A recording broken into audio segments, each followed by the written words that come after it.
Today's episode is part 1 of 2 with my first interview with Rick Jones, who is now the senior assistant to the head coach at Missouri. This is one of my earlier episodes from the podcast in the first days of the podcast, and it's one of my favorites.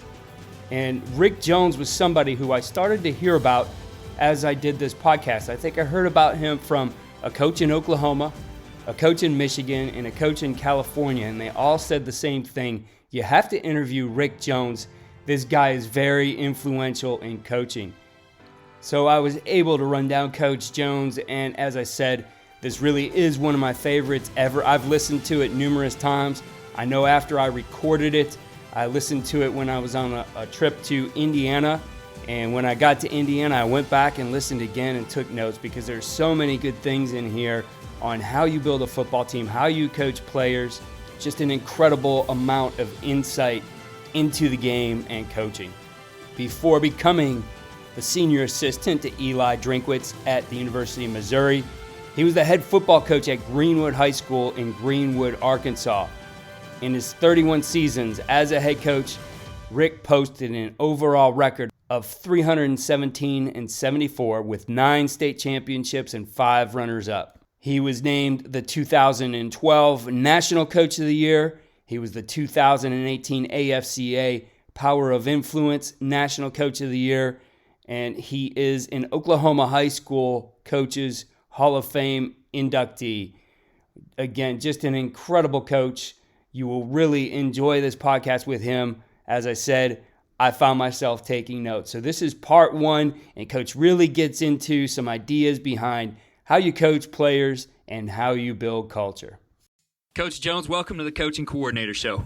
Hey, it's good to be here, Keith. Really appreciate you being on, Coach. You've been mentioned on several of our shows by some of our guests as being influential, so it's great to talk to you and learn more about you and how you've become a coach and how you've developed as well. So let's get started with this one. What made you want to be a football coach? I'll tell you, that's a hard question. I just know that when I'm a second grader, we drove by a playground, and there's some kids out there playing football on a youth team or something like that. And my brother and I jumped on our bikes, put our uniforms on, and ran down there and tried to let us play, and they wouldn't let us play because we were too young. But long story short, I remember the first day I went to practice, and that's in the 3rd grade, and that's a long time ago. And I love the game, and my plan was to play at I grew up in Oklahoma, play at OU, then get drafted by the Cowboys, be a star for the Dallas Cowboys, and then go into coaching. And then I figured out when I was in high school that nobody wanted me to be a player, even in college. So I sort of directed my attention, toward coaching, but it's almost a magical, mystical experience because I love the game of football from the first day I went out as a 3rd grader, and I'm lucky in that I've done it for, I guess I've coached 38 years or so, and I still love it. So very, very fortunate. I feel very, very lucky to be able to make a living doing something I have a passion for. We tell our kids to do that all the time, but it's difficult to find, and I've been very, very lucky. Yeah, for sure. Well, Coach, where did you get your start in coaching? I walked on at Harding University in Searcy, Arkansas. At that time, it was NAIA. They're Division II now, and it's a private church school. And I walked on there and played linebacker and defensive end, and then I got hurt my senior year. We had about 19 of us stayed up there in the summer. 19 of the seniors stayed up there in the summer. Our whole push was to win the championship, and I got hurt my second day of practice. And at that time, it's probably the best thing that ever happened to me because Coach Prock said, "Well, Jones, you're going to be an offensive line coach." And I said, "Well, I don't know anything about it." He said, "Well, you'll learn if you want to be a coach."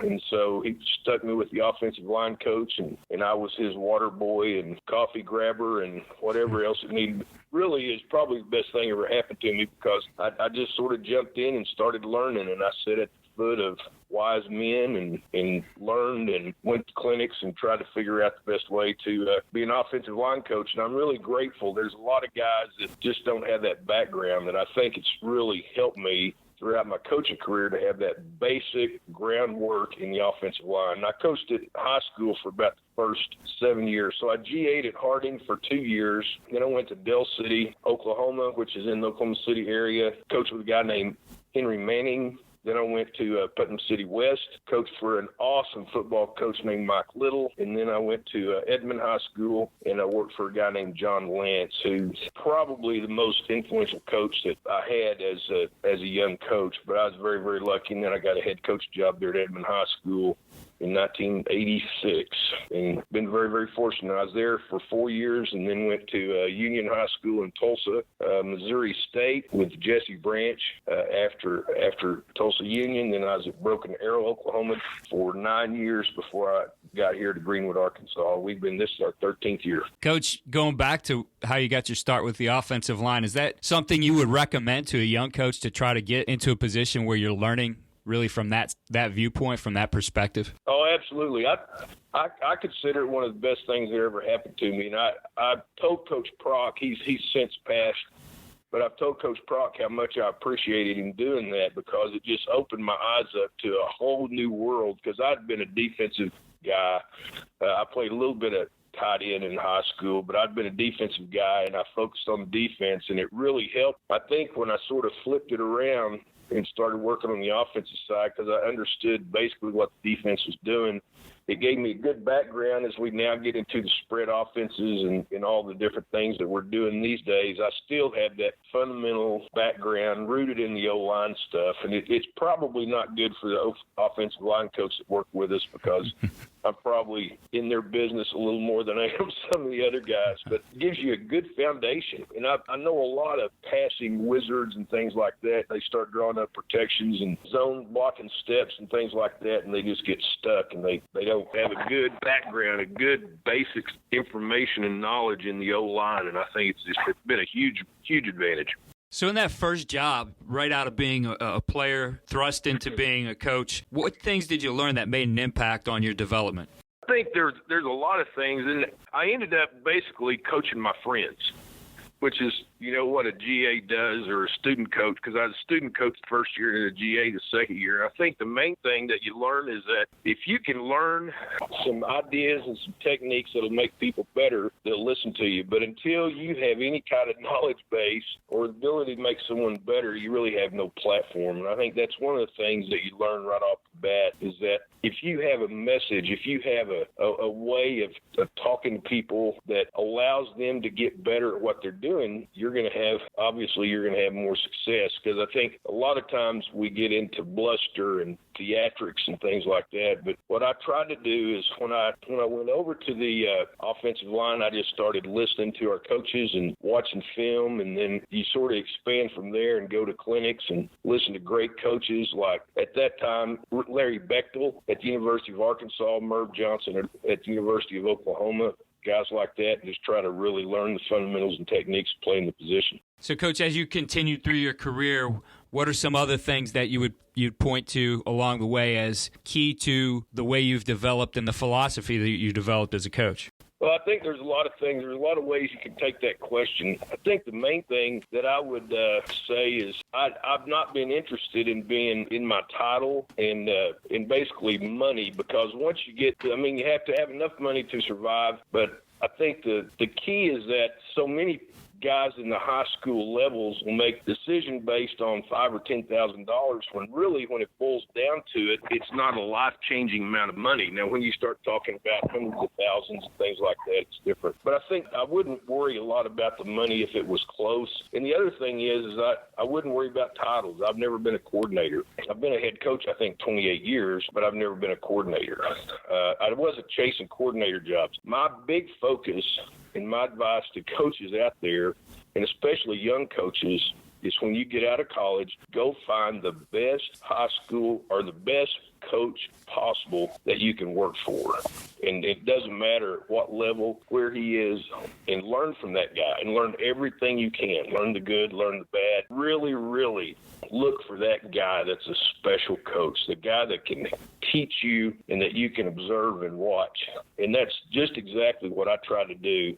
There was something instinctual when I started looking at trying to find my first job. I really felt like I was interviewing them. I wanted to work for the best coach I could because I wanted to learn. And I didn't care about my title. I didn't care about the level. I just wanted to be a great coach, and I wanted to learn from great coaches. And I just sort of intuitively knew that when I got interviewed by Henry Manning at Del City, I wanted to go to Texas because that's sort of, I don't want to offend anybody out there, but that's sort of the mecca high school football coaches, and I interviewed with several guys in Texas. But when I interviewed there at Del City, Coach Manning had been in Texas. He ran a similar program to the way you ran programs in Texas, and I thought I could learn a lot from him. And I really, really did. And I'd been there for about 2 or 3 years, and I started looking around and trying to figure out who's someone else. I wanted to learn more about the passing game, so I sort of looked around in the Oklahoma City area and Oklahoma, Texas, and the guy that was probably the guru at that time was a guy named Mike Little. He had quarterbacks at OU, quarterbacks at USC. I mean, he was throwing the ball around when a lot of people weren't throwing the ball. And so I had a friend on the staff, and I just said, listen, I will do anything over there. If there's an opening, I want to go to work for Mike Little. And he called me up about 2 years later, and he said, hey, there's an opening. And long story short, I went to work for him. And then you get in that situation, and I just tried to be a sponge. I tried to learn every possible thing that I could from how he ran the program, the X's and O's, and listening to how we debated offense and defense and the kicking game, things like that. And I think that's the best advice I can give anybody, especially young coaches. Just go work for the best guy possible, learn from him, and then put 100% effort into it, but just sort of look around and try to find 2 or 3 guys that you can work for before you make that jump to head coach, because I worked for 3 great coaches that were totally, totally different in how they approached the job of being a head football coach. And it's helped me greatly, I think, in the career that we've had to be able to have that kind of background with 3 different guys. And I think that's, I've heard that advice before to really focus on who you're going out and learning from early in your career instead of chasing the title. I think that's a great recommendation because it's so important to your development as a coach and really can make or break a career as you get into it as a young guy. And obviously you've learned from some great coaches, and as you learn, you start to develop your coaching philosophy and sculpt, those bits and pieces into something that fits for you. Coach, what's become your philosophy as a coach? That could be a long answer, but what's really interesting about it is, as a player, I love playing football. I just love playing football. I started playing in 3rd grade. I played all the way through my senior year of college until, like I said, I got injured there at the end. But what's interesting is, and I've heard some of the other coaches that you've had on your podcast, a lot of times one of the reasons that they coach is because they had great coaches and they wanted to sort of emulate them. My story's really different. And I had so many bad coaches that I thought there's got to be a better way to do this because I love the game so much. And it was also different times, and I understand that. I'd say the best football coach I had was a guy that coached me between 3rd and 6th grade. His name's Hamer Prestige in Duncan, Oklahoma. He owned a janitorial supply company, and he was awesome. He was the best coach ever. He was enthusiastic, and he loved us, and he screamed and yelled and jumped up and down. He was enthusiastic, and he just had a huge passion for the game of football. And I'm so glad that I had him first because some of the next couple coaches that I had were just the opposite. But it was a different time. They didn't think so much about, grabbing you by the face mask and kicking your rear and slapping you upside the head and call you bad names and things like that. I know when I got kicked in the rear and when I got my face mask shook and then I got sort of a forearm shiver to the chest by a coach, I just knew there's a better way to motivate because I know how I felt when that happened to me. And so if you say, what's your philosophy? A lot of my philosophy is based on don't coach like that. Try to obviously be a role model and be a great example to the kids. Be enthusiastic, have fun with what you're doing, enjoy the kids, sort of enjoy the journey. And I'm probably as bad a grinder as there is out there in some ways, but I think that any kid that has played for us over the long period of time will say that they know I love the game and I love being there and I love being with them. And I think that if you'd ask our players what they would put on my tombstone when I'm gone, and they'd probably say it's a beautiful day in the wood because every time I see the kids, whether it's rain, snow, sleet, gloom, night or day, if they say if they say, how you doing, I just say it's a beautiful day in the wood. And I think that they sort of get that, but it also builds a mentality. When you talk about philosophy, it builds a mentality of, we're going to play football in the weather. It's not like basketball where, you're in a gym, there's no wind, no rain, no snow, and you sort of create that mentality. It's always a beautiful day if you get to play football, and that would be that. I think if you just say number one philosophy,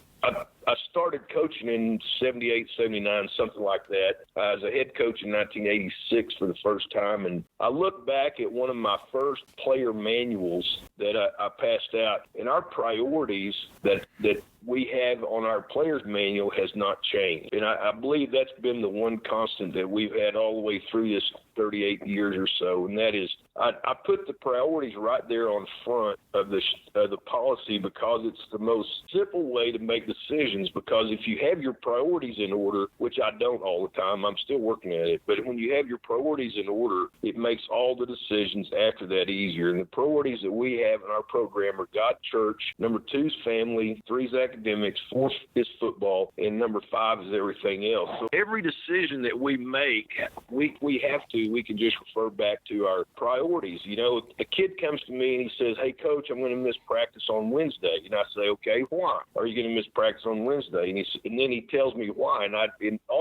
In my brain, all you do at that point is say, well, John, let's look at our priority list. And you sign this, your parents signed it, we're all on the same page. Where does this fit into your priorities and to that list? And if it's a church thing, if it's a family thing, if it's an academic thing, then we can understand why they're going to miss practice or whatever. But if it's not, that's it.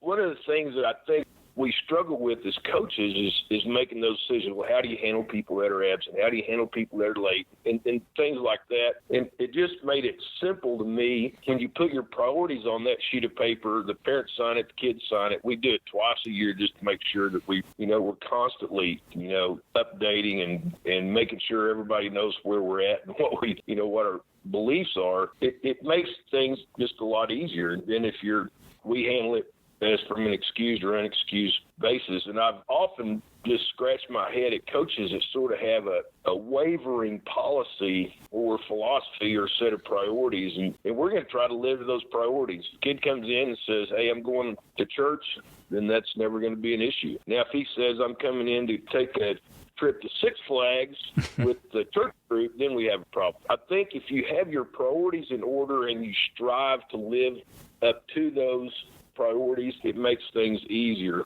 I believe, I'm a big believer in Joe Ehrman and the message that he's putting out with Inside Out Coaching and Jeffrey Marks' book Season of Life, and that if our purpose in high school football is not to change the lives of young men through the game of football, then, oh my goodness, we've wasted a lot of time. I think it just has to be our driving number one thing. Now, I'd fight it myself, I just tell you, because I love the game itself so much, and honestly, we love to win, and we fight ourselves, and we constantly have to look at ourselves and look into our own hearts and minds and souls and make sure that we're doing things the right way, because we want to win. Right. We spend time and effort and energy and focus and all the energy towards not only winning games, but also trying to develop young men. And if we're not doing that, then we're really missing the mark. I believe in the long run we'll be held accountable in a negative way for that. Coach, you have a great outlook that this all starts with a great attitude, and I think when the person at the top, the attitude is, it's a beautiful day in the wood, like you said, you're going to start to have an easier time building that type of culture, because obviously you want a positive attitude emanating through the program. But what things specifically do you do as a coach and as a staff to build that culture within your team? There's a ton of stuff that we do, and I think that when I went to work for John Lance, who was the head coach at Edmond High School, and when I went over there in 1985, he's the guy that sort of changed my thinking in a lot of different ways. He introduced me to the 1 Minute Manager, a great book by Ken Blanchard. He was a guy that was sort of pressing the edge of the envelope when it comes to mental training and things like that, and he sort of got me thinking in different ways. But I think the biggest thing that affects culture is how do you treat people. I think when kids walk in that locker room when they see in the halls. I think that the culture is built every second of the day, either negatively or positively. And I think the biggest thing is just how you treat kids. That's the number one thing. When we go to a new job, I sit down with the staff, and it's about a 2-week training process and just how we treat people, just basic things in how we treat kids. What is going to be our response to the way that we deal with kids? I always thought it was interesting when I first got to this job. There were signs all over the field house, players can't go here, players not. I just thought it was sort of a harsh environment for players. They wanted the players to walk around to the back of the building instead of coming in the front of the building because that's where the coach's office was. I down and took down all those signs. And they said, "What are you doing?" I said, "Well, I'm taking down these signs." They said, "Well, you don't want the players in here, do you?" And I said, "Why not? Why would I not want players in the coach's office? I want them in here. I want them to feel comfortable in here. I want to be able to, when they get out of school, they walk right down the middle of the coach's office. That's fine with me. The way we're set up in our new building, that's the way it is. I want them to walk through the office. I want to look them in the eye. I want to see if their head's down or it looks like they might have had a bad day or if they have a smile on their face. And it's just another opportunity to interact with kids. And I just think sometimes when I go to a place and I see all these signs, players knock, and it just seems like it just doesn't seem like a very good atmosphere. And I want our kids to love coming out to the field house. I want them to love it in the locker room. I want that to be a refuge, if nothing else, for some of these kids that don't have a better place. And I think that's where culture starts. It starts in how do you treat people?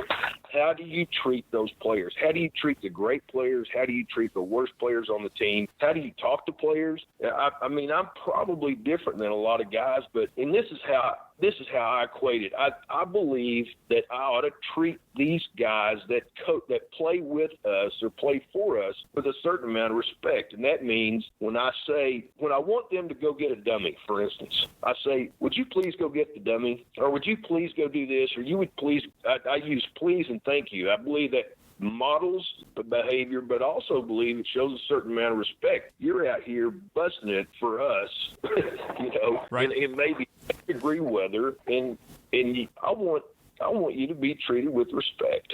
Now here's the difference, is that if my child is walking into the traffic, I'm not going to say, "Johnny, would you please turn around and stop?" I'm going to, anybody that's watched us practice, we scream and yell and jump up and down and throw our caps. And I mean, we're coaching hard and we're getting after it. But in those quiet times, in those different times, I want to open the door for the kids when they're coming in the building. I'm going to say please. I'm going to say thank you. I'm going to let them know that we appreciate, what they do to, we wouldn't have a job if we didn't have football players. I tell people all the time, they didn't hire coaches first.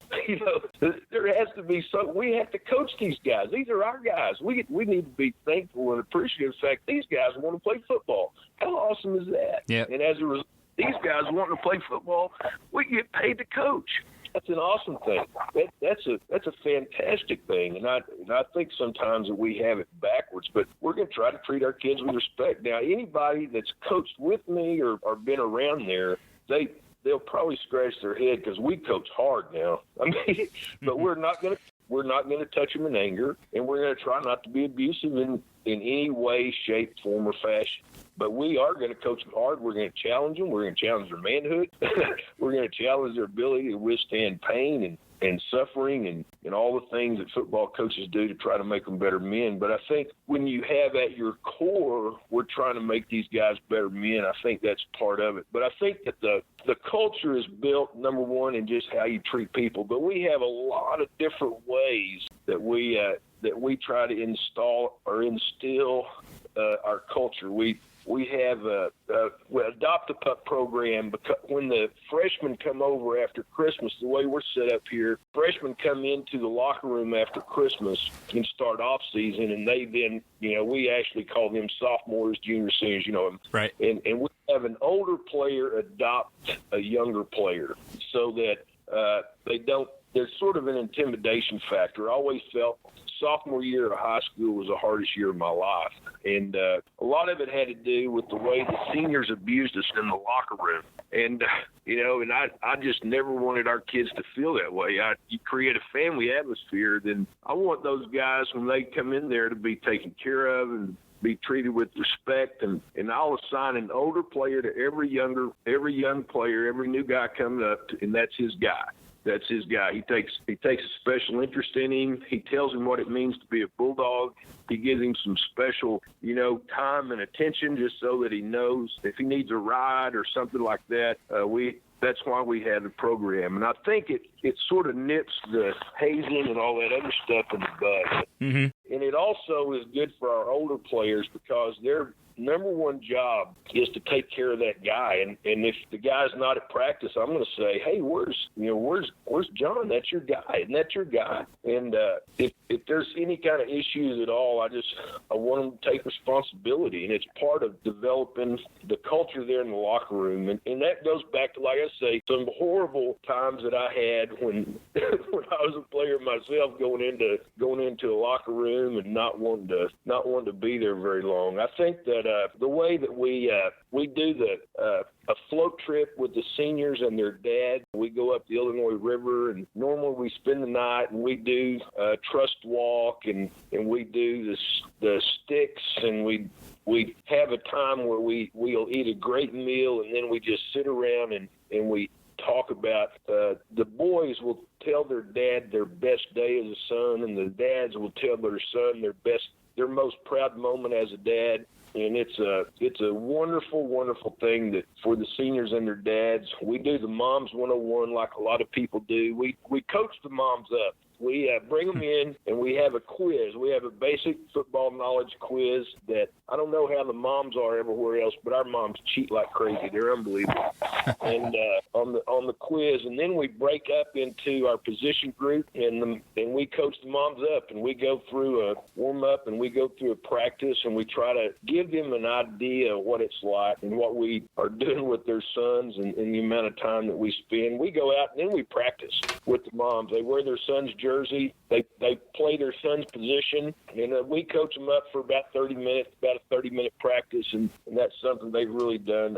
Has a good time. We have what we call dog pals, where we send the kids out to the elementary schools, and they give them, and I give our kids topics about, it might be the first, we do it at least twice during the season, sometimes 3 times, it just sort of depends. We just go out to the elementary schools, and we talk about making good decisions and doing well in school and things like that. We'll go out the first day of school and open car doors for the first graders or kindergartners coming into the first day of school. Things like that we've done that I think really helps to build a kind of culture that you have. We have what we call squads.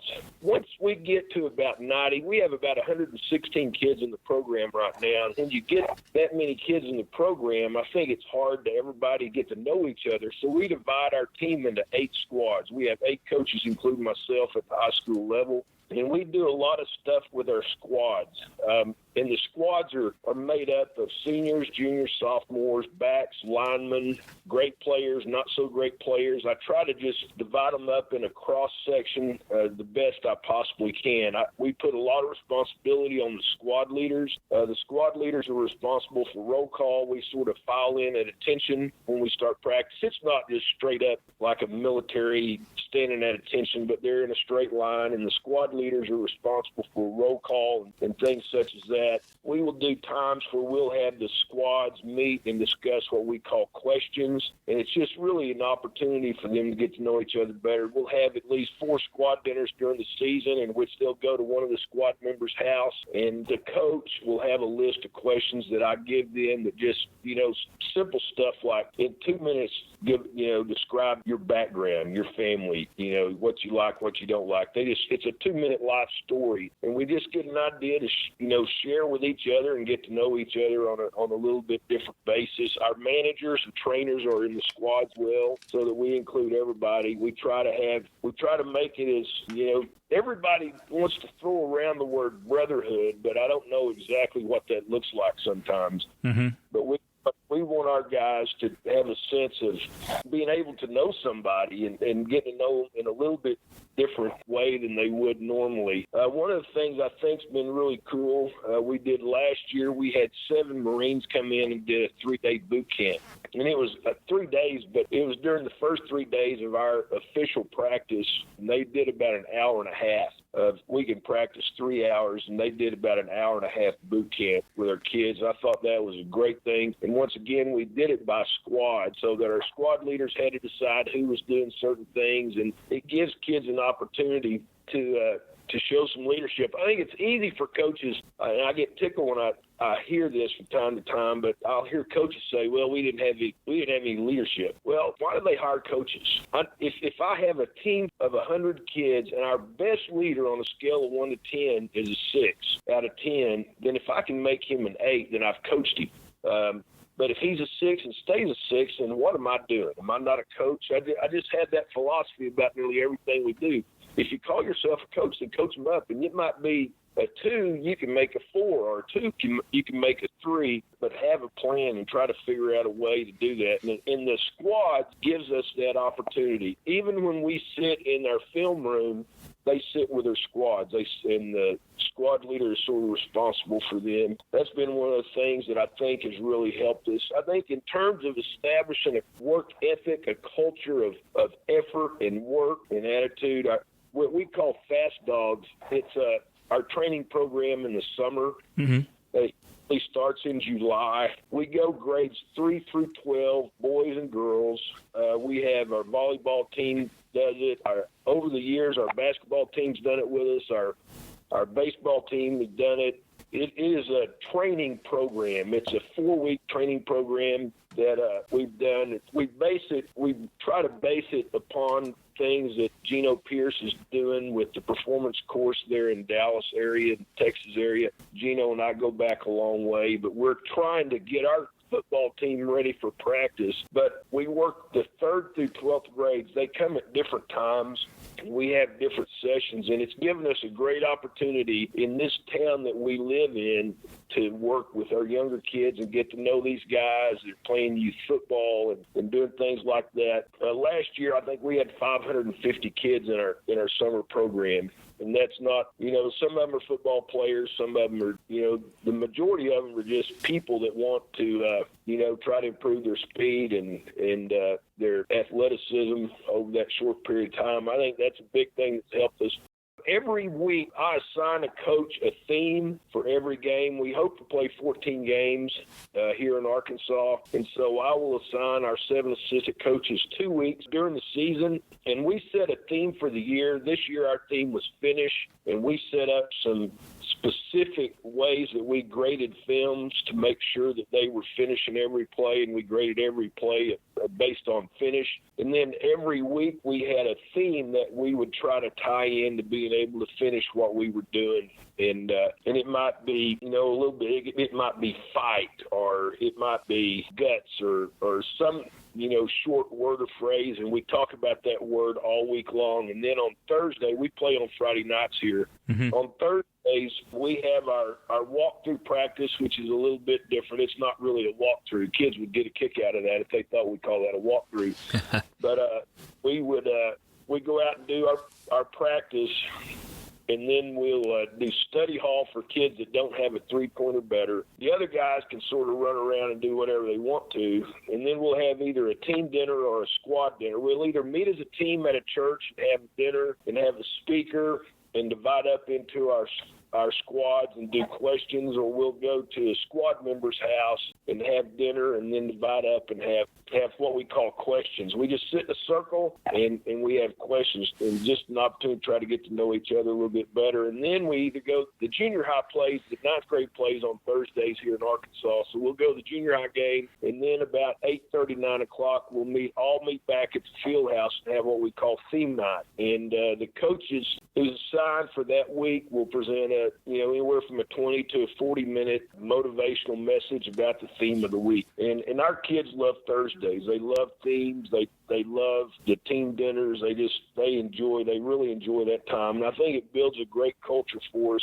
as well. I think one of the things that has helped our culture is put a ping pong table in the locker room. I know that sounds silly to a lot of people out there, but a couple years ago we made what we call a reading area where we have some books and a TV and a PlayStation and 3 couches sort of in the. We have a big, huge locker room. We're very blessed here. But we created a study area over there, which is really more of a lounge, I guess you could say.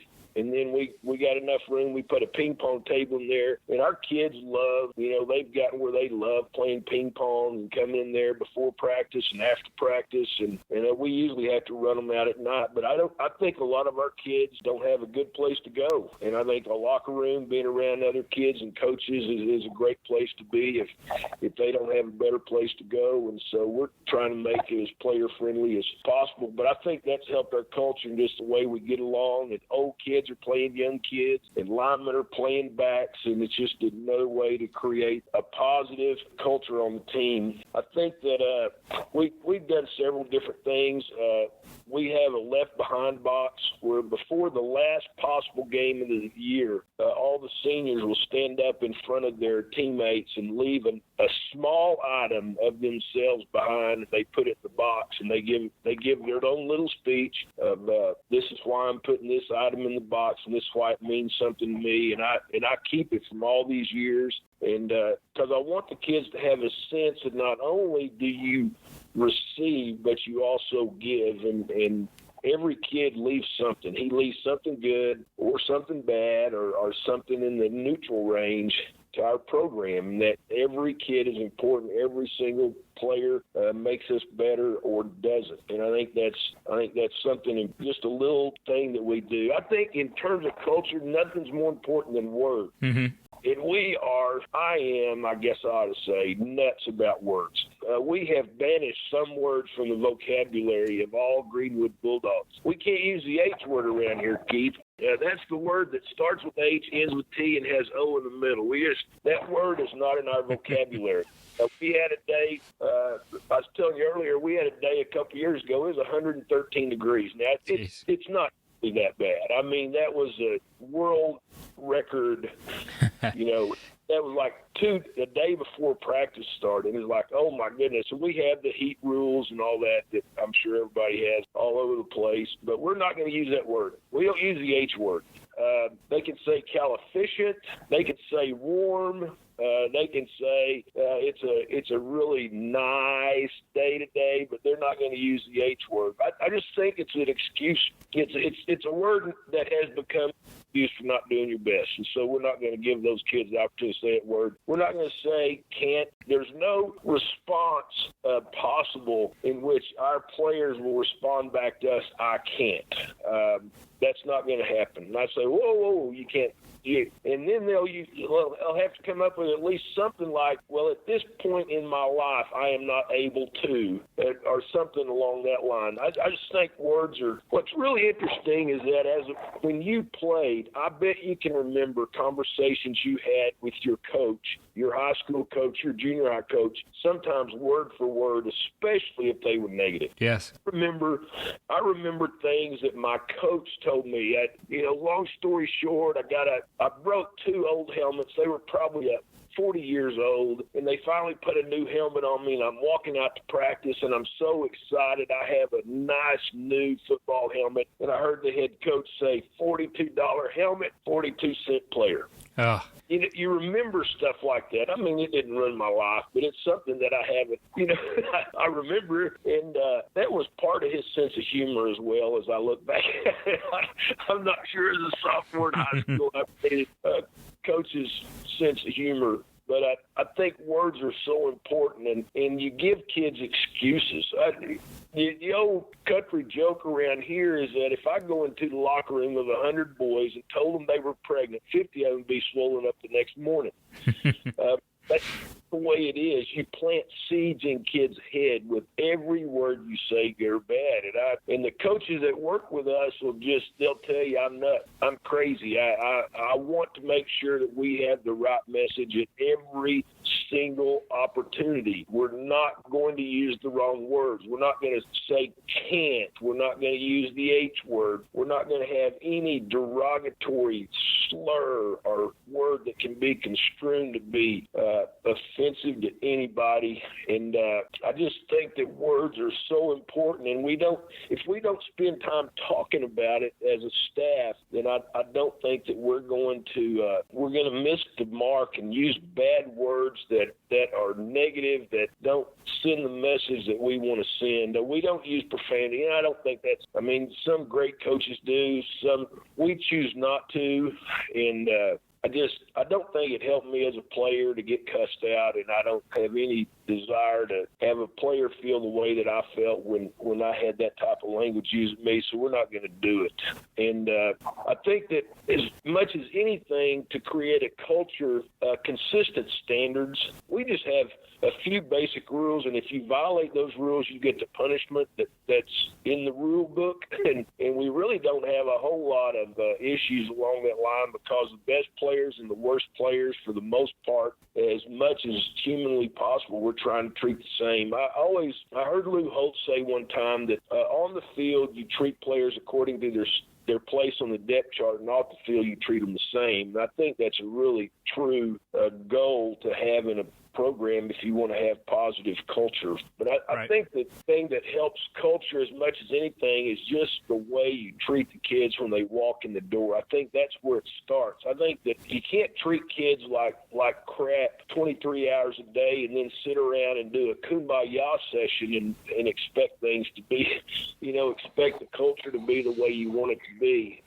I have a little card in my desk that I remind myself from time to time, and I must constantly guard against the drift. I think as a head coach, I must constantly guard against the drift, because culture is not static. It is always moving. It is always changing. It can blow up in a New York second. Right. And I think you have to always guard against the drift. And anything that affects your culture, you got to be willing to confront it. You got to be willing to take care of it and address it. And I think that's what gets a lot of us in trouble, and it's got me in trouble on many, many occasions, just when I didn't do a good enough job guarding against the drift. And I think that's really one of the keys to establishing the culture.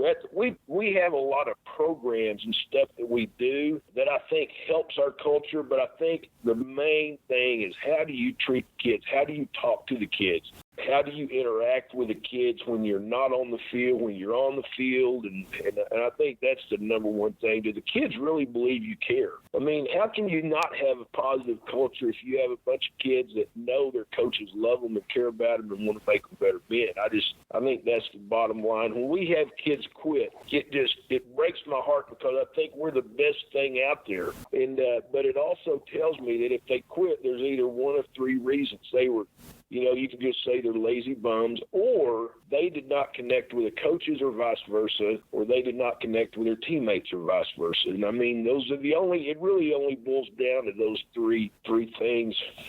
Or every once in a while, you'll have one that has to make a decision based on, a choice. Where, like, I had a kid the other day said he's going to play in the band. Well, our band period's the same time as athletic period, so our kids had to make a choice. And I really hate that, because I think it's cool for kids to do a lot of different things, but we try not to make them make choices like that, so that let them do as many things as they can. But I think that culture is a throwaway word now. Everybody uses it. But yeah. I think they have a hard time trying to put their fingers around how do you create the kind of culture that gives you a chance to win football games. And I think that, I'll just say it now for the third time, it's how do you treat those kids? How do you treat them? Do you treat them in a way that they understand that we have to understand the sacrifice. We're lucky. I mean, we are lucky these kids want to play football and go out there in 100-degree weather and run into each other. In this day and time especially, there's a lot of alternatives out there. And we're going to work them hard, and we're going to expect a lot out of them, and we're going to drive them and push them and coach the fire out of them. I think bottom line, you want to have a great culture, you got to have that. You got to have that burning desire to make them better men. Like I say, Joe Ehrman and what he's trying to do, and others like him, they give us great opportunity pull the spotlight back a little bit and sort of see where we're at. And I think that's the thing. Well, Coach, you mentioned a lot of great things there, and obviously thank you for the detail in that answer. And I know we probably could do several shows on things you do to build culture. We'll be back tomorrow to close out 2021 with the second part of this interview with Rick Jones. And I think it's an appropriate way to end the year, to give us some hope moving forward that if all of us can do our jobs with the care and the love that Rick Jones put into it, I think we'll all have the opportunity to continue to make a difference in coaching.